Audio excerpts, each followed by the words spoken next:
All right, well, we have a nice crowd, so thank you for being here with us. My name's Eileen Goodwin, and I'm the meeting facilitator this evening for the Redwood City Grade Separation Study. And tonight's format is a little bit different. It is not a presentation, it is strictly questions and answers. And we have available a very robust online virtual meeting room, as you can see behind some of the presenters this evening. And I'm going to ask Millette to go to that slide.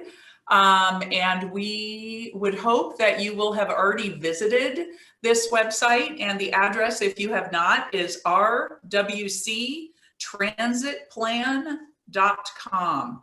And if you type that in, you will come to a virtual room where there's a table with maps on it. It's very interactive. There's a lot of posted videos that will take you through presentations at your leisure. And there's additional information available to you that is specific to certain locations within the city. So our purpose tonight is to answer questions that have come in through that virtual room and through other engagements with the community throughout the city of Redwood City. And I'm joined this evening by 4 important presenters and question answers. And starting with the transportation manager for the city of Redwood City. She's a city employee in the Public Works Department, Jessica Manzi. You will hear from her in just a moment. She'll take the city questions. And then we're also, we have a transportation planner for Caltrain this evening, because of course, these are Caltrain separations where the tracks and the city streets intersect. That's what we're talking about this evening. And Melissa Ricciardo is here. She is a transportation planner with Caltrain. And so Caltrain related questions, and we do have some, she'll be speaking to those. And then we're also joined by part of the project team. These are AECOM engineers, and they've been hired to look at the opportunities at the city crossings that are still remaining with Caltrain tracks. That's Millette Litzinger and Peter DiStefano, and those 2 will also be answering questions this evening that we've taken from the website. Or should you wish to ask us one, the chat function is functional, and you can type those in, and we will be harvesting the questions that come in this evening. I do want to let you know we are recording this evening's presentations and questions and answers, and we are also keeping a spreadsheet that we intend to put on as a frequently asked questions section of the website that I mentioned. I do know that that website is virtual, and for those people who are more comfortable in a more traditional website format, that does exist on the City of Redwood City's website. And if you go to the city website, and which is redwoodcity.org, and then it's transit/transit plan. And underneath that homepage there, you would be able to see the grade separation link, and you click on that and you'll see many of the same documents that you would have seen if you had zoomed around our virtual room. So whichever format is best for you, please take advantage of that. These websites will be updated throughout the entire project. You're here at the very first community session for this grade separation study. So you're here in the beginning, and we intend to continue to load materials up on the website. We will have surveys. We've already had some surveys, and we intend to keep the website very fresh. On the website, you have the ability to leave a comment or question, as I mentioned, and some people have already chosen to do that. We'll be answering those questions this evening. Or if you're more comfortable just writing an email, there is a transit plan at redwoodcity.org. That is an email address. Transit plan at redwoodcity.org is a monitored email address in Redwood City that covers both the grade separation study as well as some transit planning that is being done in the downtown area. So if you write your question into that, that will also be used as part of our input for this study. So again, here's a picture of once you type in the rwctransitplan.com. This is a direct link into this virtual world, and we'll be demoing this evening so you get a flavor for what's where if you have not already done so. We also have some training videos that are pretty easy to find. They're on the walls, and we have a welcome video from the city's mayor. So it's a very interesting site. It has a lot of background materials, and as I mentioned, it will be continuously updated. We also put in all of the calendar items. So as we have additional meetings about this project, those will be highlighted in that room and on the city's website. So there's lots of ways to stay in touch. And if you do want to be part of our email list, there's a way to sign up for that on the website as well. So please help us create a mailing list for this effort. It's going to be going on for some time, and we would like to keep you as participants throughout the whole process. So again, this will be most interesting to people who have already had a chance to get familiar with the materials. If you have not, please either log off and come back and look at this as a video that's posted, or if you want to stay, please feel free to do so. But remember that some of the background material is already existing elsewhere, and some of our speakers will probably send you back to the website anyway. So some of you may be wondering, what are the 6 grade crossing potential streets that are in the city? And they are Whipple, Brewster, Broadway, Maple, Main, and Chestnut. So you are going to hear those cities mentioned this evening. Probably if you drive a lot around or bicycle a lot or are walking throughout the city, you probably already knew that, but all 6 of them are being studied as part of this effort. So we know that some of these are more popular with certain neighborhoods than others, and we're expecting that we'll get neighborhood related questions as well. And we're looking forward to answering those either this evening or at future meetings. So with that, again, I want to thank you for participating, and I'm going to start with our first question that has come in that we wanted to make sure that we covered. We've gotten questions and we put them into an order that sort of goes from sort of the more high level questions and then starts drilling down into specifics. We thought that would be the easiest way to organize these questions. So you will notice that some of the first questions are going to go to the city transportation manager, Jessica Manzi. So Jessica's just starting right out of the box. Why is the project needed?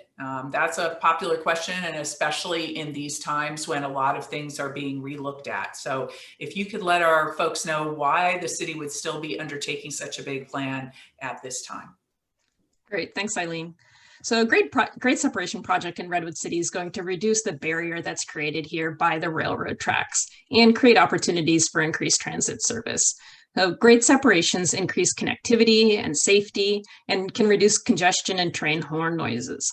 So with ongoing development near the tracks, it's really important for us to identify space needs for any future grade separations, which could also help minimize our total overall costs. So the slide that you see up now is a map of Redwood City, and it shows planned and proposed development projects in Redwood City. And you can see where each one of those colored boxes is. That's an active either approved or planned or proposed project. And you can see a lot of that activity is happening right around the railroad corridor. So it's pretty key that we understand now how much space we would need for future grade separation projects so that we don't impact any future development projects when they are built. So Caltrain's board adopted service vision for 2040 also assumes a significant increase in the number of trains on the corridor, which will require a 4-track hub station at the middle of the corridor. So downtown Redwood City has been identified as the location for this hub station. The increase in trains is going to create additional delays for crossing the tracks if they're left at grade, and separations are needed where we have 4 sets of tracks. This graphic here shows the difference between the number of trains that are going through Redwood City today versus what it could go to under this moderate growth scenario. And then the number, which is 398, so a really significant increase in the train activity. And then if Caltrain ends up going to their high growth scenario, it could be almost to 500 trains per day. So a really significant increase. And so we want to make sure that we have the infrastructure and the space we need for the infrastructure, and that the infrastructure is built so we can support that increase in train service. Great. So thank you. People have been wondering about the mute. We are having you muted if you're a participant. We ask that you use the chat function, which is right down there on the bottom of your screen. If you want to be asking questions, we'll be happy to take your question that way. All right, the next question is also for Jessica, and that is, who is making the decisions here? So you've mentioned your city, you've mentioned Caltrain. Who are the decision makers? And also the next question, should you want to take them both together, is what is the schedule? Sure. So in terms of who's making decisions, right now we're in a very iterative process where we're working closely with the community to identify what feasible alternatives exist and which is a preferred alternative. We have internally a technical advisory team that's made up of representatives from different departments within the city and Caltrain. And that technical team provides input to the project team. And then that information's getting brought out to the community, and we're taking in your feedback to help refine these alternatives. Once we get to a preferred alternative, it's going to be the city and the city council that ultimately decide or accept that selection of a preferred alternative. All of these designs have to meet Caltrain's standards, but really it's up to the city to ultimately decide if we want to do a grade separation project and what alternative to use. In terms of the schedule, these are really big, expensive, complicated projects. This slide shows you sort of the typical development process that a grade separation project would go through. We're at the very beginning of that process where we're studying the feasibility. And then ultimately, it would go into the environmental phase and into design and construction. The time frame for a project can range from 7 to 10 years, assuming that we have funding for each of those steps along the way. If we're looking at just grade separating one of the crossings, that's likely to be on the shorter end of the total time frame, which is more like 7 years. If we're looking at doing all of the grade crossings or a large number of the existing grade crossings, we're going to be closer to that 10-year mark.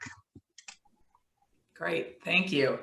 Our next question talks about cost. So how much will all of this cost potentially? And then how would it be paid for? Is this coming out of the city budget, or where's the money coming from?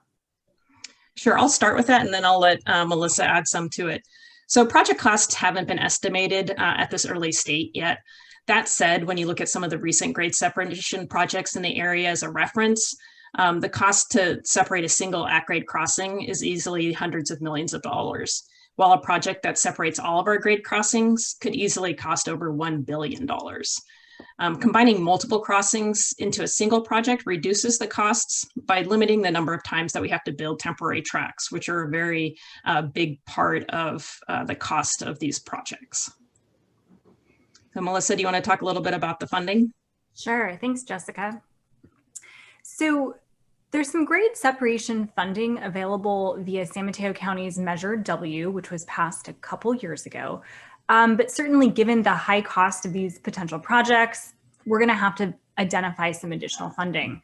Grade separation projects, as you just saw, take a lot of years to plan and build. And so I think there's a wide variety of potential funding that could potentially be available to us at this early stage of project development. We think it could include federal funds, state funds, local sources. We also think that this particular set of grade separations could be eligible for some additional sources of funding, given that they're tied together with the need for a 4-track station at Redwood City per the Caltrain business plan, and more specifically, the board adopted service vision. The upcoming Caltrain corridor-wide grade separation study, which we intend to kick off in 2021, will also more deeply explore funding for grade separation projects like these, and we'll be doing that at a corridor level. Because as we like to say, grade separations throughout the Caltrain corridor are basically the mega project that is worth billions of dollars. Okay, thank you. We are starting to harvest some of our live questions from folks that are attending, not just the ones that have been pre-submitted through the website. So thank you very much for using that chat function. I did want to get to this next question about what the railroad alternatives are and what are they what's the height of the track for each? And then I'm going to ask about train noise. We've had somebody write in this evening that train noise is a big problem, and is there something that would be possible before these more long-term projects? So first, let's start with the railroad alternatives being considered and the height for each. And Millette, I'm going to call on you as an engineer to answer that one, and then maybe Jessica or Melissa to take the train noise one next. Millette? Good evening, thank you. Yes, I did want to go through the 4 basic alternatives that we're looking at from the perspective of the railroad. And one alternative is citywide with an elevated track. And then we have 2 alternatives with a 2-phased approach that are also citywide elevated track. And then a 4th alternative that grade separates Whipple only. Then I wanted to review the profiles of what these 4 alternatives looks like. So I want you to imagine that you're standing in El Camino and you're looking toward the railroad. So Whipple would be to the left and Woodside is to the right. So this is what you're seeing in this graphic, where the existing railroad is depicted by the green dashed line, and the new profile is represented by the red line. I also want to note that in this exhibit, the vertical, the scale is exaggerated in the vertical direction. So even though this looks like it's a lot of up and down, the maximum grade on the track is 1%. So we do this in order so we can show it in one slide, but in reality, it's somewhat of a smooth transition between all these differences in variation, elevation. So alternative 1 here would be to elevate the tracks throughout the city. This is a high cost alternative, but would fully grade separate most of the at-grade crossings at once throughout the city. The next alternative is alternative 2, and it's very similar to alternative 3. And it's a little bit less ambitious than alternative 1 because it would elevate the tracks throughout the city, but in 2 phases. So with the first phase would be what we're calling the northern crossings, which would be Whipple, Brewster, and Broadway. And that's represented by the solid red line in this graphic. And then a phase 2 that would happen at a later time and is a separate project would be grade separate Maple, Main, and Chestnut. And this would be the 2nd phase. As you note here, there's a difference in elevation at Jefferson Avenue, and the underpass in this alternative 2 would be have to be raised, and we would do that in the phase 1 portion of the project. The next slide, the next alternative number 3, is, like I said, very similar to alternative 2, and then it is 2 phases. The phase 1 represented by the solid line, the phase 2 by the dashed line. But the significant difference here is that the raising of Jefferson Avenue would be deferred until the phase 2 of the project. And then lastly, there is alternative 4. And this is probably the least complex of the alternatives that we're looking at of the 4. And it has no impacts to Jefferson Avenue. And we would just be creating a grade separation at Whipple Avenue only. And then lastly, I wanted to go over, we created this chart that will give you a sense of what the height differences are that we're talking about at each of these grade crossings. And in this table, we have the cross streets listed as the columns and the alternatives as the rows. And just to talk through alternative 1, where we talked about that actually 1 through 3 being elevated through the city, you can see that all of the crossings do increase in height. And the rail height here is defined by measuring the existing, where the existing railroad tracks to where the new proposed railroad tracks would be. So for, I think it would be helpful if you could go with full screen mode rather than showing the other ones, as though the numbers look a little fuzzy at this point. yeah, I actually, There we go. That's helpful. okay, I'm sorry. For some reason, we practiced full screen worked, but it's not after we went live. So improvising. That's better. That's, I think, more Okay. helpful for folks. Thank you. Okay, great. So yes, so continuing on and describing these alternatives 1 through 3, we are all elevating the track throughout the city. So you can see all of these are, ranging from Whipple being 23 feet higher than it is today. And also, or the railroad tracks at Whipple being 23 feet higher than they are today. And then it goes down to at Chestnut being 6 feet higher than it is today. And then in contrast, as you can see, of alternative 4, Whipple is only raised 9 feet from what it exists today. And then all the other cross streets remain at their existing elevation. Okay, so I'm getting a variation on the schedule theme that's come in through the chat. And it says, if we go with the easiest alternative 4, when can the project start? And what are the deciding factors on when the alternatives, which alternatives to go with? So I'm putting that out there because Jessica, I think maybe you're going to answer that with maybe some assistance from Millette, but I did want to make sure we got in the horn noise question first. So I'm giving it over to you, Jessica, to talk about that horn noise that people are worried about, and they also want to, it sounds like, accelerate solving that. So if you could answer that question, that'd be great. And maybe with some help from Melissa on that one. So the horn, how often trains sound their horns, how loud they are, the pattern they follow is all dictated by the federal government, the Federal Railroad Association. If I got my FRA acronym correct. Administration. Administration, thank you. Too many A's out there. And so we really have very little control over that amount of noise. What we could do is modify all of the existing at-grade crossings to a higher sort of degree of protection to try and create what's called a quiet zone.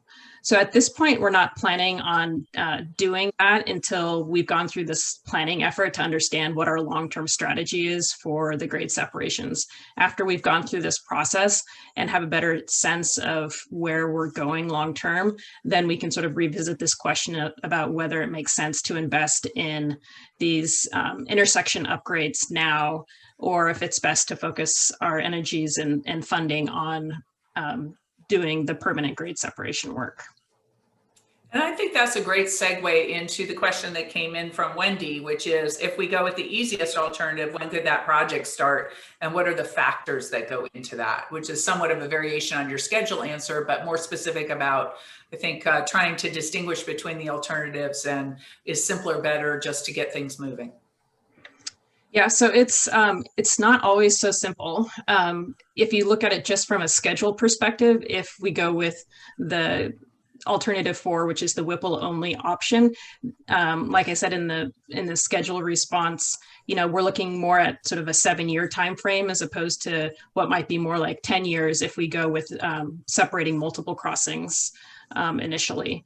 But that said, one of the nuances associated with the Whipple only crossing is that it would only do a grade separation at Whipple Avenue, but we plan to have 4 sets of tracks for our downtown station because it's this hub station.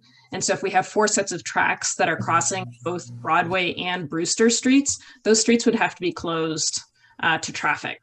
And so there's a big, that's a big part of the decision I think that the community is going to be wrestling with, is whether that's something that we're interested in pursuing, or if the benefits of building grade separation for vehicles across Broadway or Brewster also makes sense. And so, can you remind everyone again why that would force Brewster and Broadway to be closed at Whipple? Well, maybe I'll send that one over to Melissa and the Caltrain staff who work closely with the CPUC and have a better, more nuanced understanding of that. Yeah. So Melissa, could you help us understand why, if it's Whipple only, why that plays out to also then force the other closure of Broadway and Brewster? Sure. So a 4-track station has been identified for Redwood City per the Caltrain business plan and the board adopted service vision.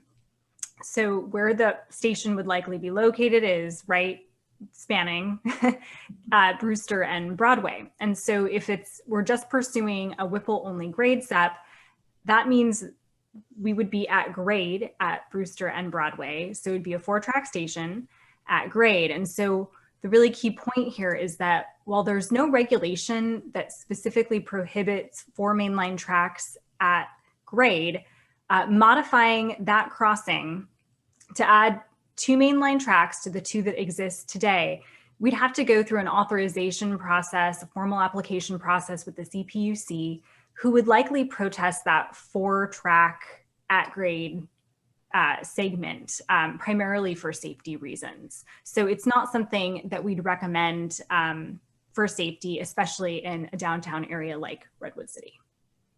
And it's because of the width across the track that makes it less safe, right? Correct. Okay, thank you.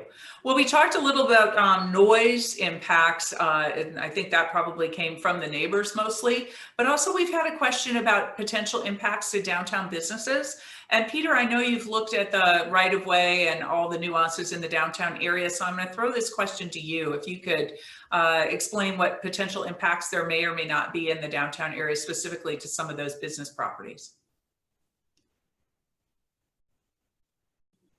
Are you on mute? Peter, you're on mute still. Sorry about that. Thanks, Eileen. Yeah, I could feel that question. Let me share my screen. I'm going to go and we could take a look at the VR room also. Just bear with me 1 second here. Okay, so businesses could be impacted by changes to traffic circulation patterns in the downtown area and are by the roadway lowering associated with the grade separation at Broadway. Conversely, increased train service and a new station would be expected to increase downtown activity, which should benefit businesses. So let's go here into the VR room. Can everyone see my screen? Yes. Excellent, very good. So I'm gonna click over here at the Broadway icon. This takes us to the various exhibits. So I'll jump into alternative 1 first. For alternative 1, the tracks get raised about 24 feet. So impacts to the downtown businesses should be relatively light. We could basically take the railroad and completely span over the road. So we wouldn't have to lower the road at all. This is what's shown here in the gray. That this would just basically be resurfacing of the existing Broadway street. The blue represents the platforms. And the only property acquisition shown here is really due to the width of the new railroad alignment to accommodate a 4-track station. That's shown at this corner of California Street. The retaining wall just clips the corner of that building. That's why we're showing that as a potential acquisition. And I say potential because we don't have a final design survey, and that would be looked at, more closely during final design. So let's take a look at alternative 2. This is where the impacts start to get a little bit more, get a little bit more severe. The tracks aren't raised as much here for alternative 2. So instead of 24 feet, we're raising about 21 feet. So you can see here the road has to get dipped slightly, and that's what's shown here in this purple shading. That's the limits of how much we have to lower the roads. So you can see it impacts Arguello Street as well. There are, there would be some pedestrian access impacts for the storefront properties here, storefront buildings rather, that front Marshall and Arguello. So now let's go to alternative 3, and we can see where the impacts become even more great. So the reason we're showing more red here and more purple is that the road has to get lowered even further because the railroad isn't isn't as high at this for this alternative. We're only raising the rail about 10 feet in this alternative. So the roads have to get lowered quite a bit, 10, 12 feet here at the crossing. And that impacts California Street, Perry Street, Arguello. So you can see the ripple effect with that. We also have a kind of a sub option, if you will, of this alternative where we would just provide a pedestrian, let me go into full screen mode here. Let me zoom in a little bit, where we just provide a pedestrian and bike tunnel under the tracks here. And in this scenario, Broadway would be closed to motor vehicle traffic. So that limits the amount of property impacts to the downtown area.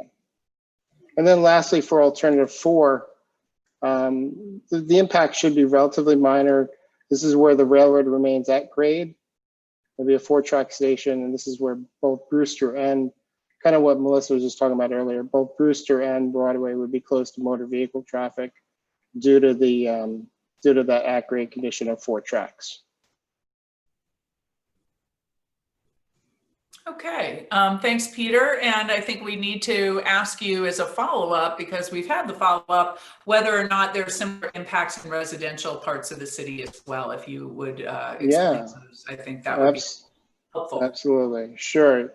So the residential areas will experience the benefits of reduced traffic congestion, improved east-west connectivity across town, and the elimination of the train horn noise. I mean, that's a big one, because that is a high decibel level for the trains passing through the area at an at-grade crossing. There will be some driveway impacts for some of the alternatives. If you browse, I'm actually going to go to the one at Chestnut and kind of show you just an example real quick. There are some driveway impacts of some residential properties that are close to the track. So let's hop into this one, and I'm going to go into full screen mode, and there we go. It's like a little bit of a lag there. So there's a couple of residential properties. This isn't coming in. Give me just a second. There we go. Hopefully that comes in on your end there. It's a little bit slow on mine. These little green dots represent that we need to modify the driveways at this location to conform to the lowered roadway. So to reiterate here, the purple represents how much we have to lower the roads, or the limits of the roadway lowering. The further away you get from the tracks, the less lowering there is. So these green dots represent those driveway modifications. Now, we have an option to close Chestnut, and that would eliminate those driveway impacts. So here we could provide, again, similar to what I just showed at Broadway, we provide a ped bike tunnel underneath the tracks, and there would not be any through traffic allowed across the tracks. So those driveway impacts over here to the right would be eliminated, because the road would remain where it is today.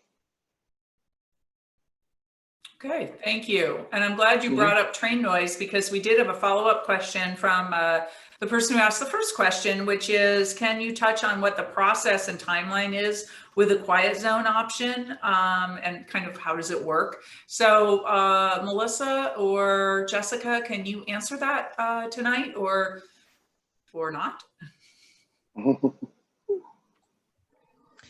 So I think we're going to do a little bit more research on that, so we have a really comprehensive response for it. So it can be something that we add to the FAQ that comes out of this meeting, and we can also potentially include that with a future meeting. But we do have that information, but I want to make sure that we have all of the details when we're providing that response.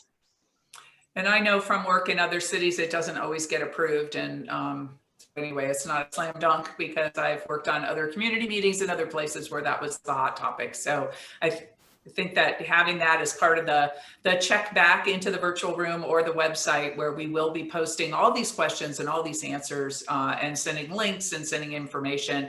And we'll probably bring that up at our next question and answer session, because it's a popular topic tonight. I also wanted to add another question, which is related to the grade separations and the community potential for division or separation as a result of some of the designs. And somebody wrote in, are there lessons that could be learned from San Carlos? And I know that's where Caltrain's headquartered. Melissa, so you go through there all the time. It looks like they have functionality quickly, but their community is potentially split by the grade separation because of the way it's designed. And I don't know if you wanted to address that or if we should have Peter talk to that, because I believe the situation is slightly different here, but definitely want to make sure we get that question answered. And if you need a minute, I do have another question for Peter, if you want to take a moment to think through your answer, because it's kind of like a game show when we do this. And it does look like Hollywood Squares right now, for those of us who remember that show. So Melissa, do you want to take that now, or should we go to the next question for Peter? I was actually going to say that might be a better question for Peter, but maybe Okay. Peter starts it and then I can fill in as needed because he knows more design detail than I do. Okay, so Peter, the question is, are there some lessons learned with the San Carlos grade separation, which seems very functional, but also seems to be a tad of a barrier between the two sides of the city there as people go underneath the Caltrain tracks, which have been slightly elevated for those people who are not familiar with the details. So perhaps you could speak to that, Peter. Well, I wasn't involved with the design of that one, but we actually, a lot of our studies in the corridor have shown that a hybrid design, meaning that when the rail gets raised slightly and we lower the road, that's usually the most economical design. So the one, for example, at Holly does that, Britain as well. So those designs naturally kind of come out as being the preferred, often being the preferred alternative. So I think I'm not sure if I really have anything else to add to that, but those designs are generally been well received, I think.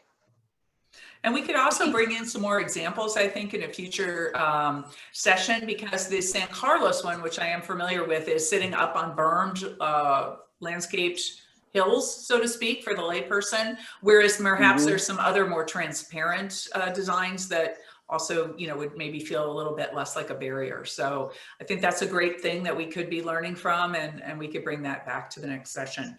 Speaking of connectivity, there has been a question that's come through that's asking if we are elevating things, does that give us an option to perhaps reconnect Hopkins Street? So Peter and Jessica, I'm going to throw that to you. Maybe Peter, you can start as far as whether it's physically possible under the designs, and then Jessica, would that be something the city would even consider? Peter? Yeah, we took a quick look at that. We need to take a closer look to understand the true impacts at that area, but just from a rail profile geometric standpoint, it looks very feasible for alternatives 1 and 2, where the track is raised pretty high over Hopkins.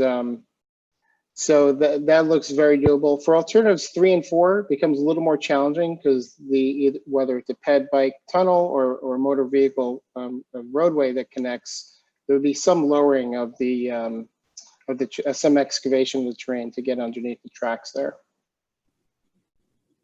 And then Jessica, did you want to speak to whether the city would entertain something like that?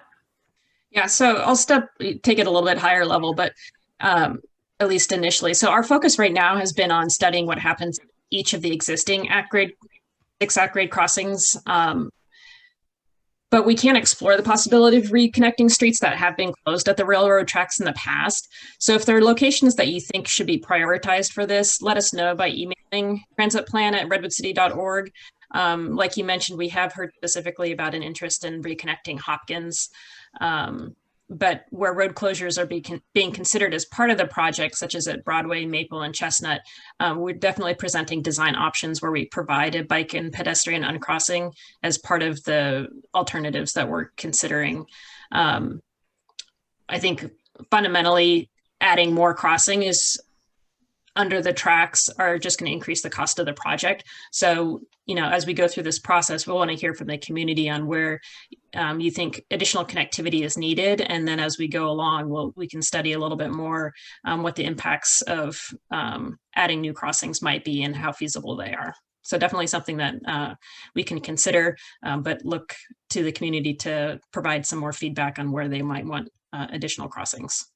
So we have a follow-on question to that, which is about bike ped only connectivity that might be opened up by having an elevated structure through areas that are currently, at grade tracks. And would that also be the case for that type of a connection? Would you say mail those locations in? Are there things you're already thinking about? Does your bike plan contemplate any of that? How can people weigh in on that? So I'd say in general, it's a similar answer to before. But I would say that bike and pedestrian connections are probably going to be lower cost and more feasible than a full multimodal crossing. So definitely let us know if you think which streets would benefit from new bike ped crossings. Yeah, maybe to add to that, Jessica, is that they're just, if you go to the website and take a look at the ones we laid out in Maple and Chestnut, they're much more compact too. So that makes them much more feasible. Great. The next question that we have relates to these designs and potentially perhaps closing some of the streets or only having them available to bike ped under some of the designs. And the questions that's come in is, has the project been coordinating with police and fire and other first responders? So Jessica, those are your city departments. Do you want to speak to that? You bet. So yes, short answer, all of our work is being coordinated with our emergency responders. Our technical advisory group includes representatives from both the fire and police departments, and those staff have been participating in multiple workshops that we've had for the project so far. So the grade separations provide major benefits to the emergency responders when they eliminate delays from that additional gate downtime. So they see a major benefit from the project and have been very engaged in it so far, and I expect them to continue to be. Great. I'm sure the community's happy to hear that. The next question is a bit of a deeper dive. So I'm going to ask Millette about the alternatives and evaluating them. You have a lot of different combinations and permutations, and the questions come in as to how you sort through all that, and how does the engineering team look at that and basically pick or give advice or whatever. So Millette, I know you've got a lot of experience with this, so I'm going to throw this one to you. Great, thanks, Eileen.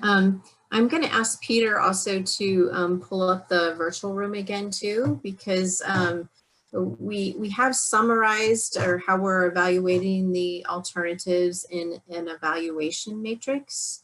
And as Jessica mentioned, we met with many of the stakeholders in some workshop settings to develop a evaluation criteria for the project.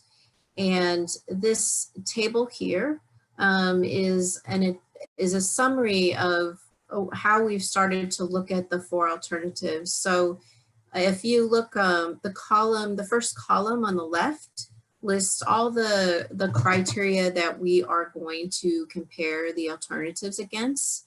And this list of criteria was developed during these workshops with the various stakeholders to find out what was important to them and how, what criteria would we need to assess these alternatives to. And we've divided it up into some categories. As you can see on this first page, we have traffic and circulation, there's environmental and social economics, etc. And also of note is the first three rows that we've noted there do have an asterisk by them. And those are the ones we did previously on the virtual room and also through the website that Eileen mentioned earlier, had a survey where we listed the criteria and asked which ones were most important to the community. And those three, the first three rows there are the ones that the community indicated that was most important to them. So how this alternative or this evaluation matrix works is that we've developed, we have, as you see in the legend that's in that left-hand corner, we use a bar graphic to kind of rate what we consider are improvements and what are impacts. So improvements are represented by the blue squares, and the more blue squares they have, then the more it's improving, that can be considered an improvement to that criteria. The opposite of that are the orange squares, where it's indicating that it is an impact. And the more orange squares you have, the more the impact is identified. So it's some sort of rating system that kind of gives you a visual of how you're comparing the alternatives. And then it also, we provided some text to describe what we see as the differentiators between the alternatives. So it'd be great once you've had a chance to look at some of our exhibits and understand the 4 alternatives that we're considering for the railroad alternatives, to also come back and look at this criteria and see how we view them as what's their pros and cons or their improvements and versus their impacts. And I might just quickly just do one example, Peter, maybe if you could go to the row where the visual impacts are. And we'll just, I think that's at the very bottom of the page there in row B2. So here's, as I described earlier, there are 4 alternatives, and that alternative 1, which was the citywide elevated alternative, this obviously, we gave this from a visual perspective, 2 orange squares because of the 4.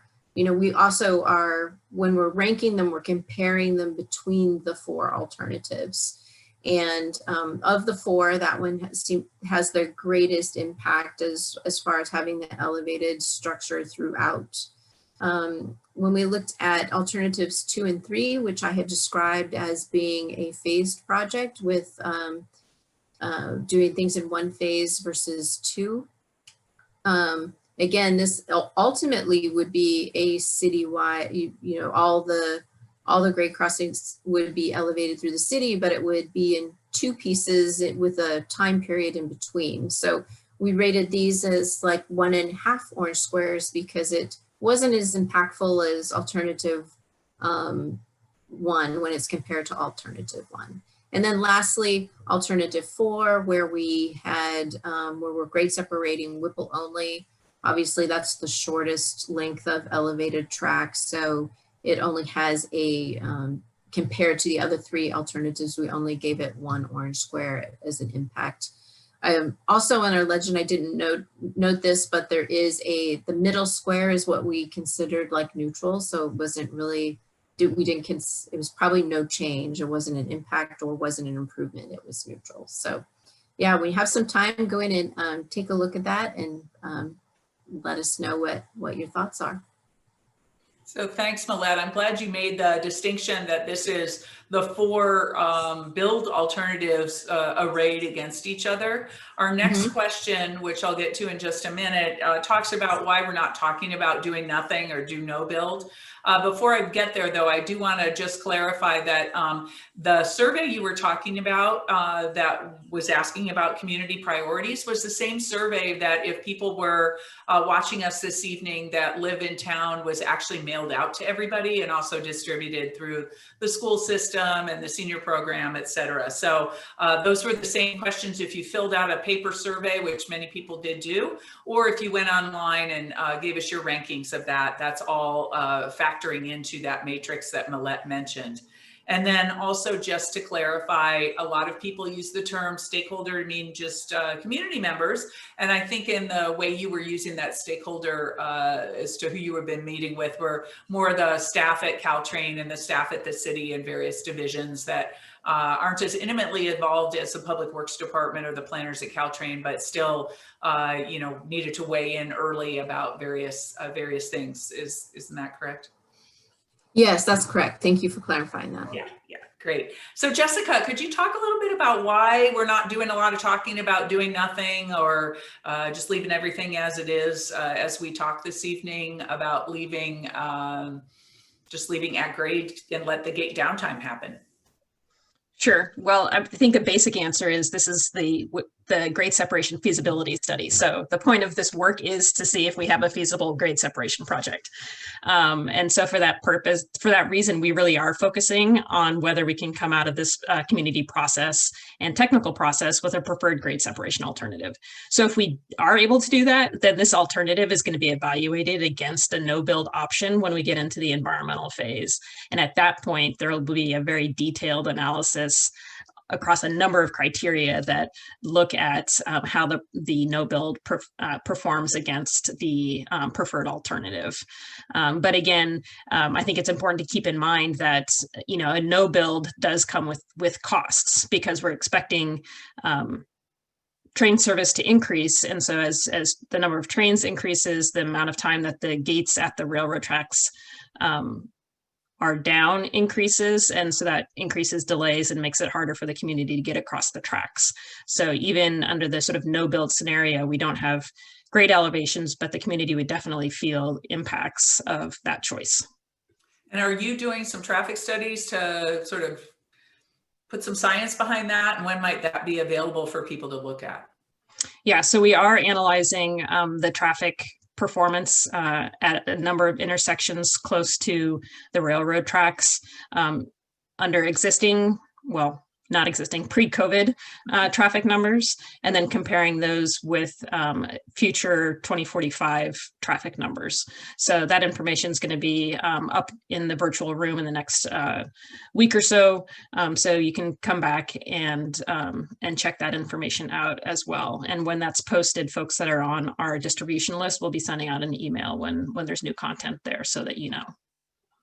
Great. So a nice plug for if you haven't already signed up through the website to get on the email list. That's a benefit if you do give us your email, because just being on the Zoom call today, we are not taking any information like that. So please don't assume that by logging in, we've somehow magically figured out what your email address is and that you've given us permission to get back in touch with you. So please do take that extra step. I think this next question has been answered earlier in the evening, but perhaps that person didn't realize it. And it goes to Melissa, and just a little bit more detail about why, Caltrain,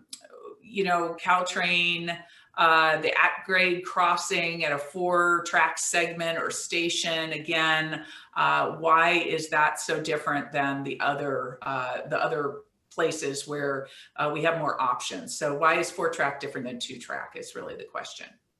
Yep. And to reiterate what I said a little bit earlier this evening, this is primarily driven by a recommendation from the California Public Utilities Commission, where if we were to want to entertain a 4-track segment, we would have to submit a fairly detailed application, but that request would likely not be recommended because there are inherent safety issues associated with 4 tracks at grade, able to mix with both motor vehicles, bicycles, and people. It's just really not a best practice, certainly. And so it's therefore assumed in our grade separation work that if we were to pursue alternative 4, which just separates Whipple, then we would likely close to motor vehicles, both Brewster and Broadway, which would be the location of a recommended 4-track station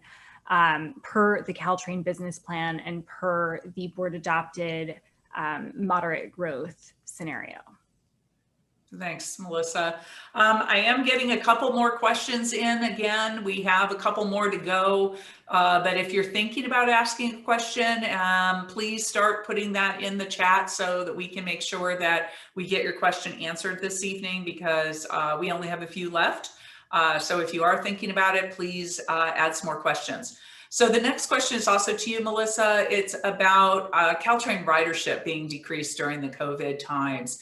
And again, it's sort of your version of the question that went to Jessica very early in the meeting about why are we doing this if things are different. And so should we be considering grade separations improvements now? And what's Caltrain's take on that? We heard the city's take on that. So I'll start it off here. So yes, we don't quite know when we're going to recover from the pandemic. we're continuing to do some recovery planning work in an attempt to chart out our near term. But what is more certain is that grade separation projects are long-term projects. They're projects that take a long time to both plan, design, and then eventually build. So considering that we're hoping the pandemic is somewhat short-lived and that at some point in the nearer term, we will start to see recovery, we think it's important to still move ahead with some of these longer-term transportation projects. And so Caltrain and high-speed rail are continuing to move ahead with our future plans for increased frequency in the Caltrain corridor. And as I mentioned earlier, that really equates to the Caltrain business plan moderate growth scenario, which our board adopted. And we just believe that this set of improvements that we've charted out via the business plan has a much longer planning horizon. And therefore, grade separation projects should continue to be studied. So here we are. We're at the beginning, and it's going to take a while. So the public is going on a journey with us.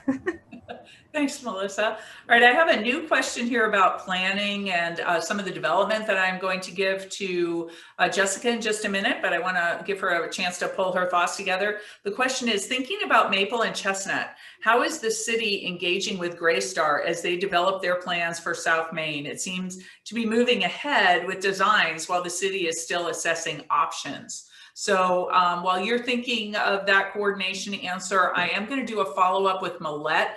There was additional question about the traffic, which we just talked about from Jessica saying that traffic science is coming very soon. So I'm going to throw it to Millette.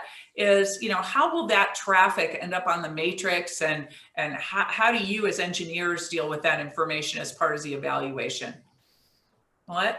And then we'll go thank you. So generally the way we're evaluating that is doing level of service calculations at key intersections, and then not only assessing that from the viewpoint of pre-COVID traffic volumes, which we're calling 2019 volumes, versus what it would look like in the future, not only for the rail improvements that we've talked about, the increased train service and the development projects that are planned and improved. So we take that into account and also do level of service calculations for that. And we are doing a detailed traffic study that will document all that information, but we are planning to do a graphical summary of those alternatives so you can easily see them. And I'm going to ask Peter maybe just to peek back at the virtual room again and kind of show where that traffic study information will be when we do post it.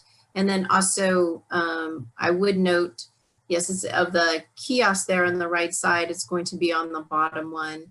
I will say also on the evaluation matrix, this was the first row of the evaluation matrix, and we did provide some text already in there related to the results we're seeing related to the 2019 traffic volumes and level of, and what those impacts may be, what the traffic analysis shows the impacts may be, and what it would do to traffic in those situations. And then we will, when we post the additional traffic study information, we will also update that with similar comments related to 2045. Great, thank you. All right, over to Jessica for Maple, Chestnut, Greystar coordination. Yep, thanks. So I think it'd be helpful to go back into the virtual room on this one to illustrate a couple of places where you can get more information on this. So it's true, we haven't defined what a specific alternative might be, but Peter, if you go to I wanted to look first at the railroad profiles. So if you go and click on the Caltrain icon and we get the plan, if you click, one of the alternatives, how about maybe, maybe one or two, it doesn't really matter.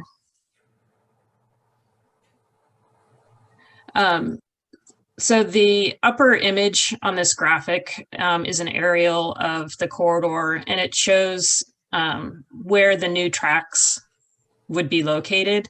And so, when you're in the room and looking at these bits, you can actually zoom into Maple and Chestnut, and you'll be able to see that we basically have the space that we need to build the tracks as part of a grade separation project. So in that sense, the Gray Star project doesn't keep us from building the grade separation project.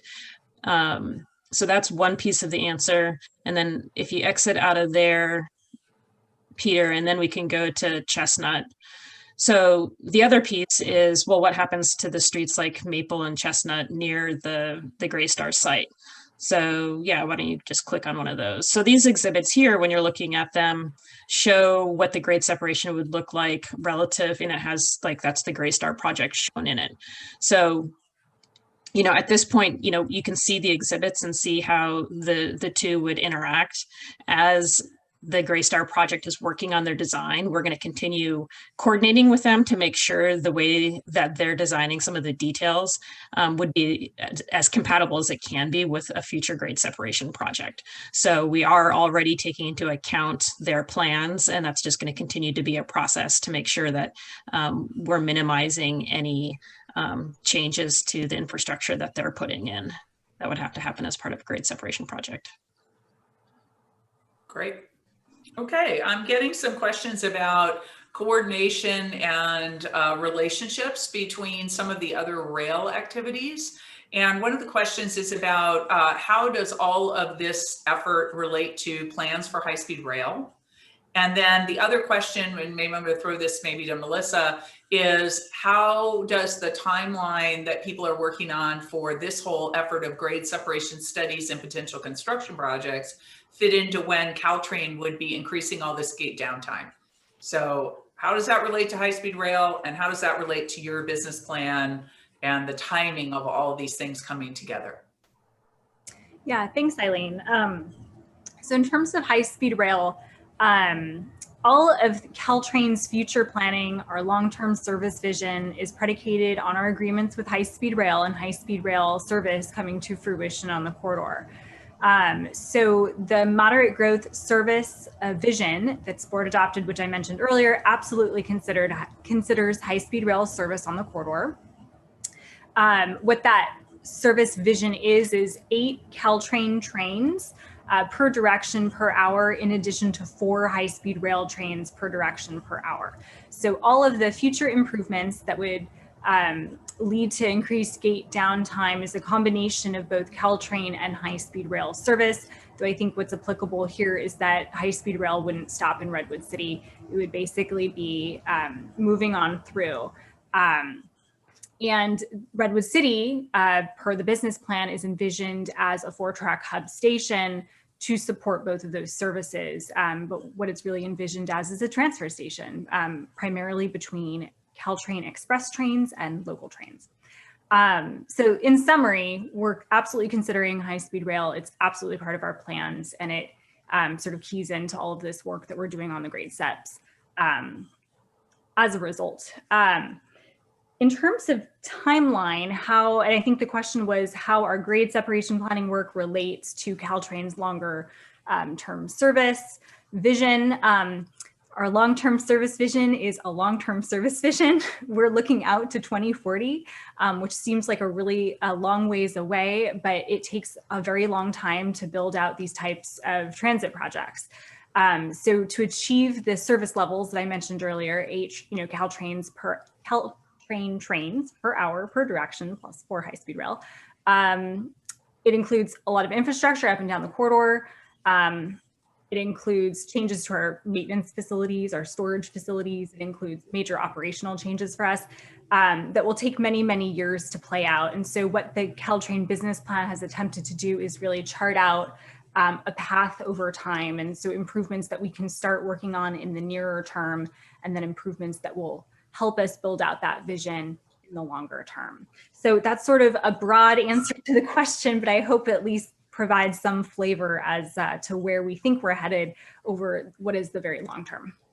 So I guess a follow-on question, which is sort of implied here, is alignment with this project timeline. Are you constrained by the lack of some of that infrastructure, particularly in Redwood City? And then the converse of that, which maybe I'll flip to Jessica after you answer that question, Melissa, is I know Caltrain's doing some planning about where to help do some grade separations along the corridor. And the question that I've gotten is, for people who follow all that, is Redwood City dependent upon that plan being in place or understanding before Redwood City makes a decision?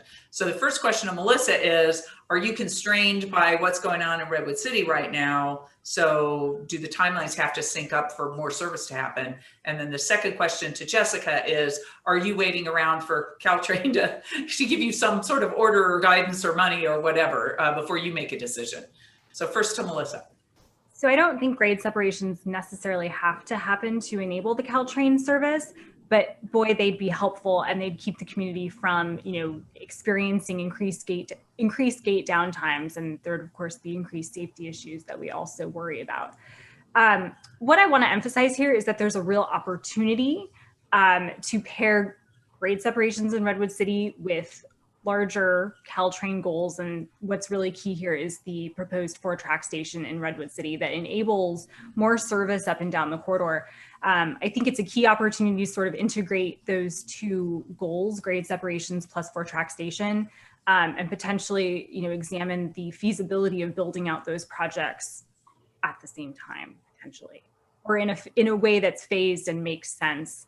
Because certainly they relate to one another and they have the ability to make each other better, if that makes sense. Okay, Jessica, are you waiting for anything from Caltrain as far as master planning before you feel like the city can make decisions as far as this process? Well, I would build on what Melissa was saying, which is focused on this opportunity piece.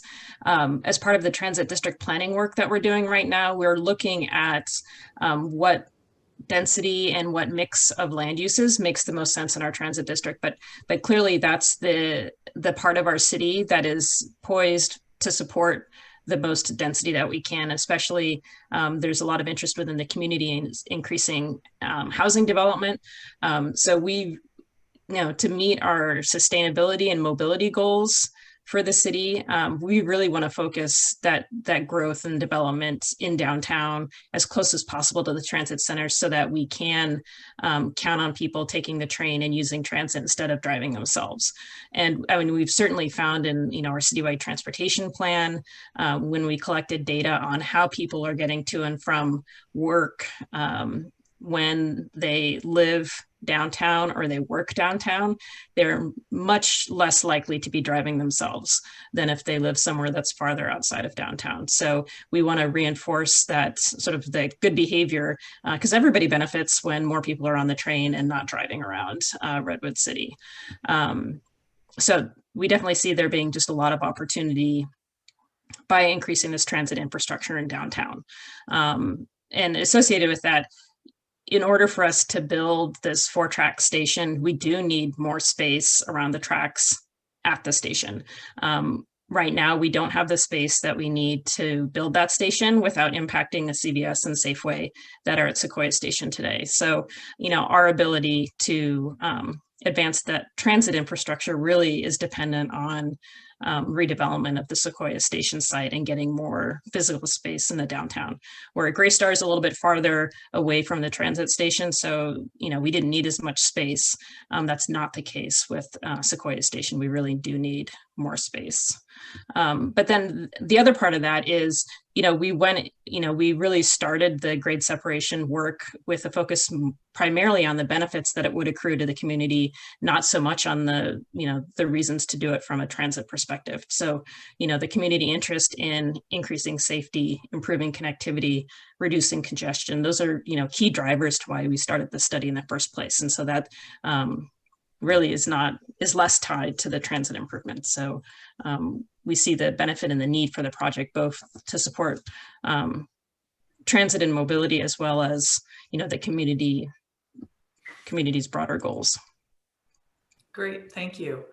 Well, I am out of questions in the chat and out of questions on the harvested questions, so it feels like we're winding down. I'm going to give our folks one more opportunity to send something through the chat, but we really appreciate these fantastic questions.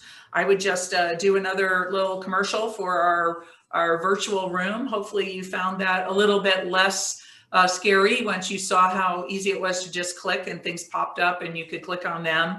And again, that's RWC, which stands for Redwood City, but it's the initials, RWCtransitplan.com. And now you know why, with Jessica's answer, why it's so important that the transit planning in the downtown and these grade separations go hand in hand. And that's why the branding or the naming of this is so nested with one another. And if you prefer to have a more traditional website to experience, if you do go to the redwoodcity.org main city website and you do go to the transit plan page, then you click on the grade SEP link, you'll find the same types of documents and information and videos in a more traditional format. So there's two different ways there. People tend to, have a favorite, but we're providing both, and we hope you take advantage of both. If you just want to write an email, and you might want to write this one down, transit plan. Again, we're kind of co-doing this outreach at redwoodcity.org, the regular city website email address. So transitplan@redwoodcity.org. You write a question in there, it will get to Jessica and her team, and our team will see it as well. And we, as I mentioned, will be posting all of these questions and the answers we gave this evening as part of an FAQ. We're also going to be linking to the video this evening for people who maybe needed to drop off or wanted to share it with people who couldn't be there. I am finding during COVID that actually a lot of people may not be able to attend the first time, but our rewatches are way up. And maybe that means that everybody's watched all the Netflix, they binged so much, they're now coming to new material.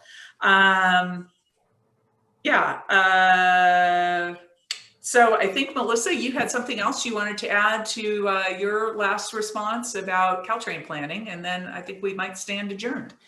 Melissa? I'll offer to revise a bit of my last response. To build out our service vision, we do need the Redwood City Hub. And so just to revise what I said, to be really clear, we are somewhat dependent on the improvements in Redwood City to build out the full service vision. I think there's improvements that we could make without it, but certainly not what is envisioned for 2040. So thanks, Eileen.